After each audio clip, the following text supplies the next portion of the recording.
आपको किसी ने 107 करोड़ का ऑफर दिया, आपने ठुकरा दिया। अर्चना जी का सवाल था कि क्यों?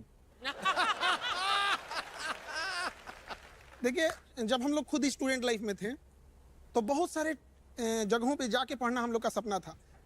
जैसे सर बता रहे हैं कोटा में, तो हम लोग की औकात ही नहीं थी कि कोटा जा सके। आज भी हमको लगता है 90% से ज्यादा ऐसे स्टूडेंट हैं जो स्टूडेंट लाइफ में रिजर्वेशन का टिकट नहीं कटा पाते हैं, जनरल डिब्बे से ही जाना पड़ता है उन्हें। गेट पे हम लोग खड़े रहते थे, इतना हिम्मत नहीं था कि अंदर चले जाएंगे तो 400 रुपया टीटी फाइन लगा देगा, वहीं बैठे रहते थे। हम कहाँ जा सकते थे उतनी महंगी कोचिंगों में जहाँ 1 लाख रुपया लगता था टीचर का मुंह दिखाई देखने में, क्योंकि पहले ऑनलाइन नहीं होता था।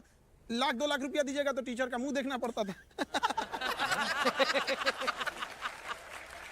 तो जब मौका मिला तो हम वो दिन नहीं भूले थे, अपने पैर के घाव नहीं भूले थे। हमें याद था कि और भी कोई होगा जिसको ये तकलीफ होगा, तो हमने ये सोचा था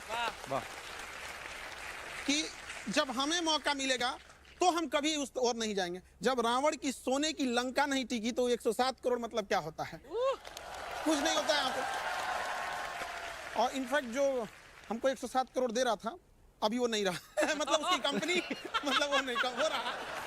वो है। लेकिन वो 107 करोड़ आपको किस लिए ऑफर कर रहा था? टू डू उनके यहाँ ज्वाइन कर ले और अपनी फीस को बढ़ा दें, हम यहाँ पे तुरंत हो जाएगा। एक्चुअल में क्या होता है ना, जो ये ज्यादा फीस वाले हैं वो ये कहते हैं अरे वो उस लेवल का टीचर है इसलिए इतना सस्ता पढ़ा रहा है, इस स्टैंडर्ड का आना है तो तुम्हें अच्छे पैसे देने पड़ेंगे। तो हम लोगों ने क्या किया, पहले मेहनत किए कि उस स्टैंडर्ड पे जाए, फिर दुनिया का सबसे बड़ा एजुकेशन चैनल बनाए, उसके बाद सबसे कम फी में पढ़ाएं। हम अब कहो कि इस स्टैंडर्ड का नहीं है, दुनिया का सबसे बड़ा है, बोलो अब। तो अभी मुंबई रेलवे स्टेशन पे लगभग 100-150 बच्चे जॉब कर रहे हैं जिनको 11 रुपए में हम पढ़ाए थे लॉकडाउन में। 11 रुपए में। लेकिन वो 11 रुपए का आज नतीजा है और इतने कम फीस की पढ़ाई का नतीजा है कि आज कोई भी ऐसा डिपार्टमेंट नहीं है जहां पढ़ाया हुआ बच्चा नहीं है। ऐसा कोई डिपार्टमेंट नहीं है। और आपको ऑनलाइन एजुकेशन का क्या इंपॉर्टेंस है, एक छोटा सा एग्जांपल बताते हैं। अभी वो नहीं आ पाए यहाँ पे जीशान, वो जो बैंड पार्टी होती है ना उसमें गाना गाते थे। बारात 2 घंटे खड़ी रहेगी तो दरवाजे के बाहर खड़ा होकर 2 घंटे गाना गाना है। आज पीसीएस अधिकारी हैं, मजिस्ट्रेट के पोस्ट पे आज के डेट में भी दौड़ते हैं। अब हमें समझ में आता है कि इतने सारे सपने पूरा करने के आगे वो 107 करोड़ इतना छोटा लगता है ना कि लगता है कि बहुत अच्छा था, छोड़ दिए यहाँ पर। क्या बात। अलग सर के बारे में भी हमने सुना ना कि इनको भी किसी ने ब्लैंक चेक भेजा था, वो आपने अभी तक संभाल के रखा हुआ सर? जिस आदमी ने यहाँ ऑफर दिया था उसी ने यहाँ दिया।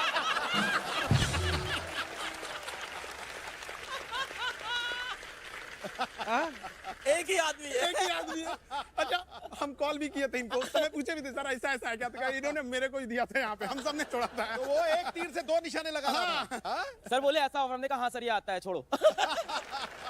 कपिल भाई बहुत से लोग जानते होंगे पर आपके शो में बहुत सारे नए लोग सुन रहे होंगे। तो मैम मैं 6th क्लास में था तो पिताजी को हमारा घर बेचना पड़ा था और फिर हम लोग किराए पे एक स्लम के घर में चले गए थे। वहाँ मैं रहा, मेरा बड़ा मन था IIT जैसे एग्जाम की तैयारी करने का।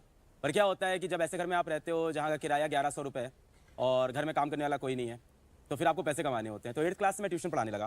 तो टीचिंग मेरे लिए कोई सपना कोई पैशन कुछ नहीं था, मजबूरी थी। और मैं एक चीज़ बोलूँगा सर कि गरीब आदमी की ज़िंदगी में ना मजबूरी होती है काम करना, पैशन कुछ नहीं होता। पैशन हॉबी ये सब अमीरों के सोच लें। उस टाइम आपकी मजबूरी है कि आपको काम करना है, घर में पैसे लेके आने। तो मैं घर घर जाके ट्यूशन पढ़ाता था। वहाँ से पढ़ते पढ़ते फिर मेरा बड़ा मन था, बहुत मन था IIT की तैयारी करूँ, पर नहीं थे पैसे, कोटा नहीं जा पाया। कोटा में बड़ी अच्छी अच्छी कोचिंग हुआ करती थी। तो आप थोड़े देर पहले बोल रहे थे ना कि टीचरों का पढ़ाई समझ में नहीं आता था, तो मुझे भी यही लगा कि हमारे कॉलेज में प्रोफेसर भी यार मजा नहीं दिला रहे पढ़ाई के अंदर। और पढ़ाई में मजा दिलाना बड़ा गलत माना जाता है समाज में। ये पढ़ाई में मजा क्यों हो रहा है भाई? सीरियस रहो, सीरियस रहो, टीचर हो, गरीब रहो, टीचर हो, पैसा कमाना मत सिखाओ। क्यों ना सिखाएं भाई? अगर मैं बच्चों को पैसा कमाना नहीं सिखा रहा हूँ तो किस लायक बना रहा हूँ? फिर मेरा कॉलेज छूटा। तो ये था कि मेरे को पढ़ाना है अब, तो हमें फिजिक्स पढ़ाना था। फिजिक्स के बेहतरीन एजुकेटर NV सर। तो मैंने कहा कि NV सर से मैं पढ़ के पढ़ा लूंगा। फिर मैं कोटा गया। अच्छा सर मैं आपको बता रहा हूँ, कोटा गया और कोटा में मैंने कहा कि यार NV सर के मुझे वीडियो कहीं से मिल जाए। तो वीडियो बड़े महंगे थे, 80,000 टाइप के। तो कोटा में स्टेशनरी होती है, वो पेन ड्राइव में पायरेटेड। तो 4,000 रुपए में मुझे इनके वीडियोस मिल गए। Thank you sir. फिर मैंने उससे पढ़ा फिजिक्स घर आके। बहुत बेहतरीन एजुकेटर, मैंने कई बार तारीफ की है। मैंने पढ़ा इनके वीडियो से और पढ़ते पढ़ते मुझे समझ में आया कि यार जो कोचिंग मैं नहीं कर पाया घर के हालात की वजह से, वो बच्चों के लिए सही होनी चाहिए। तब मैंने कहा यार मैं अपना प्लेटफॉर्म लॉन्च करूंगा। क्या बात। और आपके ऊपर तो देखो अब सीरीज बन रही है हेलो बच्चों। हाँ टीजर आया उसका, देखा मैं। अलग सर की जिंदगी से, इनकी जर्नी से इंस्पायर होकर जो एक सीरीज आ रही है बड़ी कमाल की, पर ये कितनी बड़ी बात है सर? सर ये बड़ी बात है, पर इससे ज़्यादा बड़ी बात मुझे अभी कुछ बच्चे दिख गए वहाँ बैठे हुए। हाय रोहित। हाँ, दोनों रोहित हैं। ये रोहित बैठा हुआ है। तो इस बार जब नीट का रिजल्ट आया, नीट मेडिकल का एग्जाम होता है, मैं नीट का रिजल्ट आते ही भाग गया जमशेदपुर, क्योंकि मुझे पता चला कि रोहित जो सड़क किनारे मोबाइल कवर बेचता है, वो नीट के अंदर सेलेक्ट होकर डॉक्टर बनने जा रहा है। अरे वाह, मैं उसके पास गया, वो रोहित बैठा हुआ है। क्या बात है। उसके बगल में रोहित बैठा है दूसरा रोहित शॉ। तो ये अपने स्लम से पहला IITian बना है रोहित, और बहुत बहुत मुबारक। बगल में वो लड़की बैठी है डॉली। ये 4 बहनें हैं घर में, और इनको किसी ने बोल दिया था कि तू क्या डॉक्टर बनेगी। पिताजी मेहनत करते हैं, बस चलाते, तो इसने फोटो लगा ली थी कि अलग सर तारो क्या हमारे भाई चे क्या। मैं ऐसे परेशान रहती थी कि अब अगर पैसे नहीं हैं तो कोचिंग तो कैसे ही करेंगे। तो ऐसे मेरे पापा को और हम सबको पता चला कि अलग पांडे नाम का एक इंसान है जो पढ़ाता है, और उन्होंने 3,800 रुपये का एक बैच था और वो लिया था मैंने। और उसके बाद मैंने मेरा फर्स्ट अटेम्प्ट नीट का दिया था, उसमें मेरे मार्क्स आए थे 192, बहुत कम थे। फिर मैं थोड़ा डीमोटिवेट हो गई थी, तो मेरे पापा ने बोला कि यदि आपनो अलग है, यदि खई टेंशन लेवा की बात, अच्छा। ऐसा बोला था। तो फिर इन्हीं से मोटिवेट होके फिर मेरा नेक्स्ट नीट का अटेम्प्ट दिया, उसमें मैं सेलेक्ट हुई और अभी मैं गवर्नमेंट मेडिकल कॉलेज में हूँ। तो जो कुछ भी है सब अलग सर की वजह से है। Thank you sir. Thank you. ये बड़ी इंस्पायरिंग स्टोरी है यार, हमारे लिए तो आज बड़ा मजा आ गया। सबसे बड़ी बात कपिल पता क्या है जी। कि थोड़े पैसों में क्वालिटी एजुकेशन। राइट। यहाँ जो ये कह रहे हैं ना, वो इतनी बड़ी बात है कि वो एजुकेशन जिस पे पैसे कम लगे, अपने पैरों पे खड़ा हो जाए और नौकरी तुम्हें ढूंढती फिरे, ये सबसे बड़ी बात है। क्या बात। एनवी सर, जैसे अलग सर ने कहा कि आपके बड़े सारे वीडियोस देखे उन्होंने पायरेटेड पेन ड्राइव में। हमारे ना अमृतसर में एक हलवाई थे, उनके पास ना एक लड़का आता था समोसे लेने रोज। तो बोलते थे पैक कर दो, कहता पैक नहीं, मैं ताजे देखूंगा कैसे बनते हैं। वो 1 महीना समोसे लेने आता रहा, 31वें दिन आया नहीं। हलवाई ने पता कि कहाँ गया वो, फिर पता चला उस लड़के ने बगल वाली दुकान ले ली, उसने अपनी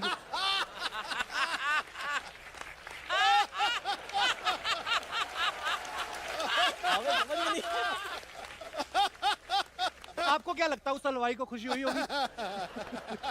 उस हलवाई को खुशी हुई नहीं हो ये मेरे को नहीं पता, बट अभी तक शिक्षा को बहुत पीछे रखा गया। मैं कहता हूं हमारे देश में 24 करोड़ बच्चे हैं, ऐसे 30 लाख लोग चाहिए। हम तीनों के आने से कुछ नहीं होगा। 30 लाख लोग चाहिए। क्या बात। मैं एक बात के लिए और धन्यवाद देना चाहता हूं। आज जो मैं सपना जी रहा हूं यहां बैठकर, मैं जब पढ़ाना शुरू करा था तब भी मैंने कभी सपना देखा ही नहीं था कि हम ऐसे शोज में जाएंगे। आपने यहां बिठाकर वो सम्मान देकर आज पता नहीं कितने शिक्षाविदों को शिक्षक बनने के लिए प्रेरित करा है, शायद आपको पता भी नहीं है। अरे सर, हमारा सौभाग्य है कि आज आप आए हैं और बड़े सारे लोग प्रेरणा लेंगे। और ये बड़ा अच्छा लगता है देखकर। देखिए यहाँ पे 2 लोग बैठे हुए हैं, लोग यहाँ पर ये इनके पायरेटेड वीडियो से पढ़े थे, बावजूद इनको इस बात की खुशी है कि ये यहाँ पहुंचे, न कि जलन है। ये चीजें बहुत इस पे कोई लीगल एक्शन तो नहीं होगा ना? सर लीगल एक्शन का टेंशन नहीं लिए, बहुत पुलिस पढ़ाए हम लोग यहाँ पे। आप बोले ना कि वो समोसे वाले को जलन होगा कि नहीं होगा। माँ बाप और शिक्षक चाहता है कि इनके बच्चे इन्हें हरा दें, हमें हारने में खुशी होती है बच्चों से। यहाँ पर क्या बात है यार। कपिल भाई, क्या बात मैं है? एक बात और कहना चाहता हूं कि जिस कंपनी की सर लोग बात कर रहे हैं चेक आए, वो भी मैंने आज तक कभी रिवील नहीं करा। इतना बड़ा चेक 700 करोड़ रुपए उन्होंने बोले नितिन, कल 684 टू बी प्रिसाइज मेरे व्हाट्सएप में मैसेज है। This is first time when I am revealing this. 684 crore in my account, second day आपको ट्रांसफर होंगे। आपकी सैलरी 15 करोड़ होगी मेरी खुद की, उसके बाद और आपको हमारा पूरा सेगमेंट संभालना है। It's a huge amount for anybody, I think. बिल्कुल। जो भी यहाँ पे बैठा हुआ है।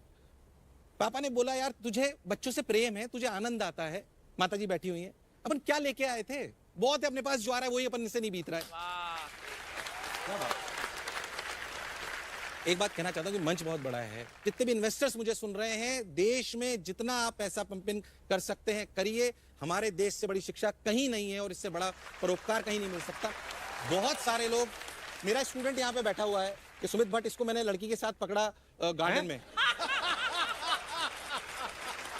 ऐसे बहुत सारे बच्चे, हम पहले क्या करते थे, गार्डन में चले जाते, बच्चे क्या करके बंद करके चले जाते हैं, किसी लड़की के साथ बैठे हैं, तो मैंने इनको पकड़ लिया और उसको डांटा। ऐसे बहुत सारे किस्से हैं और he is doing wonderful in edtech space. ये एडटेक में बहुत बड़े काम कर रहा है, इसकी बहुत बड़ी कंपनी है खुद की।